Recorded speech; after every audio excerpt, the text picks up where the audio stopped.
कोई भी मनुष्य किसी भी अवस्था में क्षण मात्र भी कर्म किए बिना नहीं रह सकता, क्योंकि प्रकृति के परवश हुए सब प्राणियों से प्रकृति जन्य गुण कर्म करवा लेते हैं। कर्म योग, ज्ञान योग और भक्ति योग, किसी भी मार्ग में साधक कर्म किए बिना नहीं रह सकता। यहां कशिचित, क्षणम और जातु, ये तीनों विलक्षण पद हैं।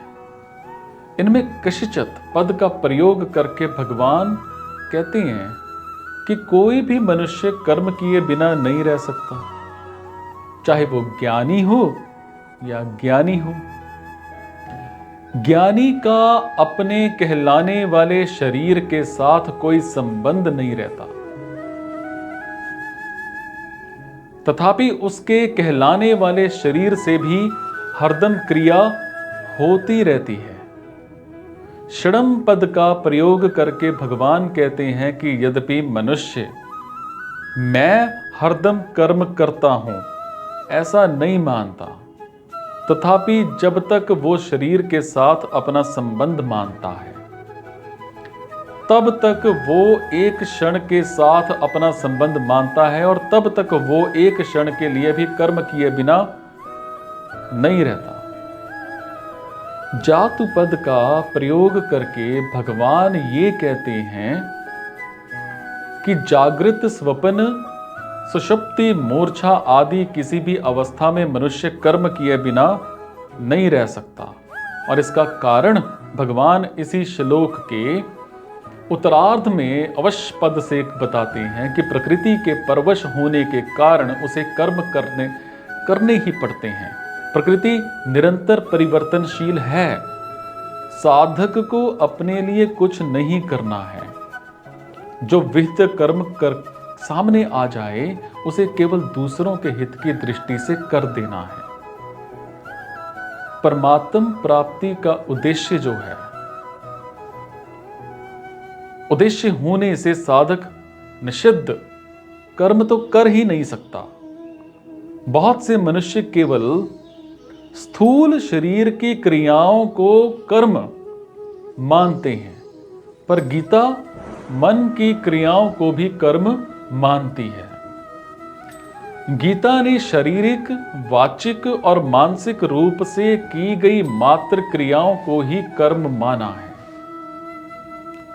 जिन शारीरिक अथवा मानसिक क्रियाओं के साथ मनुष्य अपना संबंध मान लेता है, वो ही सब क्रियाएं कर्म बनकर उसे बांधने वाली होती हैं, अन्य क्रियाएं नहीं। मनुष्यों की एक ऐसी धारणा बनी हुई है जिसके अनुसार वो बच्चों का पालन पोषण और आजीविका मतलब व्यापार, नौकरी, अध्यापन आदि को ही कर्म मानते हैं, और इनके अतिरिक्त खाना पीना, सोना, बैठना, चिंतन करना, ये सारी चीजों को कर्म नहीं मानते। और इसी कारण कई मनुष्य व्यापार आदि कर्मों को छोड़कर ऐसा मान लेते हैं कि मैं कर्म नहीं कर रहा हूं, परंतु ये उनकी भारी भूल है। शरीर निर्वाह संबंधी स्थूल शरीर की क्रियाएं, नींद, चिंतन आदि सूक्ष्म शरीर की क्रियाएं और समाधि आदि कारण शरीर की क्रियाएं, ये सब कर्म ही हैं। जब तक शरीर में अहंता या ममता है तब तक शरीर से होने वाली मात्र क्रियाएं कर्म हैं। कारण कि शरीर प्रकृति का कार्य है और प्रकृति कभी अक्रिय नहीं होती। प्रकृति की सक्रिय, स्थूल और अक्रिय सूक्ष्म दो अवस्थाएं होती हैं। जैसे कार्य करना सक्रिय अवस्था है और कार्य ना करना निद्रा आदि अक्रिय अवस्था है। वास्तव में अक्रिय अवस्था में भी प्रकृति अक्रिय नहीं रहती, प्रत्युत उसमें सूक्ष्म रूप से सक्रियता रहती है। जैसे किसी सोए हुए मनुष्य को जागने के समय से पूर्व ही जगा देने पर क्या होता है? वो कहता है कि मुझे कच्ची नींद में जगा दिया। इससे यह सिद्ध हुआ कि नींद की अक्रिय अवस्था में भी नींद के पकने की क्रिया जो है वो हो रही थी। जब पूरी नींद लेने के बाद मनुष्य जागता है तब उपयुक्त बात नहीं कहता, क्योंकि नींद का पकना पूर्ण हो गया। इसी प्रकार समाधि, प्रलय, महाप्रलय आदि की अवस्थाओं में भी सूक्ष्म रूप से क्रिया होती रहती है। वास्तव में देखा जाए तो प्रकृति की कभी अक्रिय अवस्था होती ही नहीं, क्योंकि वो प्रतिक्षण बदलने वाली है। स्वयं आत्मा में कर्तापन नहीं है, परंतु प्रकृति के कार्य शरीर आदि के साथ अपना संबंध मानने से वो प्रकृति के परवश हो जाता है, और इसी परवशता के कारण स्वयं अकर्ता होते हुए भी वो अपने को कर्ता मानता रहता है। वस्तुतः आत्मा में कोई भी परिवर्तन रूप क्रिया नहीं होती।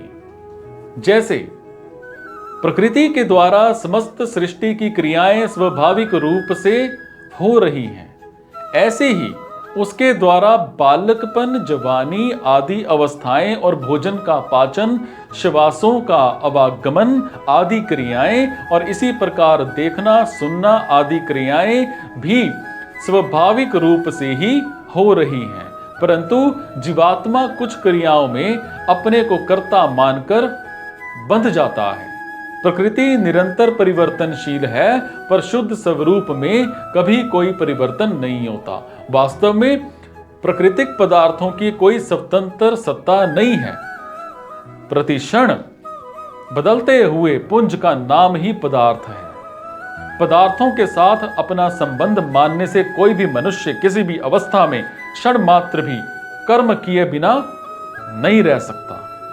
अगर साधक ऐसा वास्तविक अनुभव कर ले कि संपूर्ण क्रियाएं पदार्थों में ही हो रही हैं और पदार्थों के साथ मेरा किंचिन मात्र भी संबंध नहीं है, तो वो परवशता से मुक्त हो सकता है। कर्मयोगी प्रतिक्षण परिवर्तनशील पदार्थों की कामना, ममता और आसक्ति का त्याग करके इस परवशता को मिटा देता है। भगवान ने इस श्लोक में जो बात कही है वो बात उन्होंने 18वें अध्याय के 11वें श्लोक में भी कही है कि प्रकृति से अपना संबंध मानते हुए कोई भी मनुष्य कर्मों का संपूर्णता से त्याग नहीं कर सकता।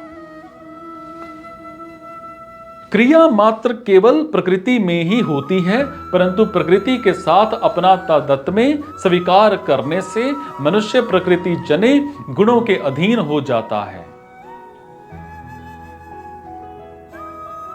अवश्य तथा उसका क्रिया के साथ संबंध हो जाता है। इसीलिए प्रकृति के साथ अपना संबंध मानने वाला कोई भी मनुष्य जागृत, स्वप्न, सुषुप्ति, मूर्छा, समाधि और सग्र, महासग्र, प्रलय, महाप्रलय आदि किसी भी अवस्था में क्षण मात्र भी कर्म किए बिना नहीं रह सकता। सुषुप्ति, मूर्छा और समाधि अवस्था में क्रिया कैसे होती है? मनुष्य सोता हो और कोई उसको बीच में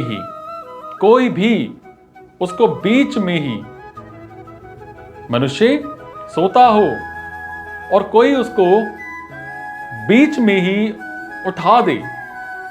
होता है ऐसा? मनुष्य सोता हो और कोई भी उसको बीच में उठा दे, कैसे क्रिया होती है आप सोच सकते हैं?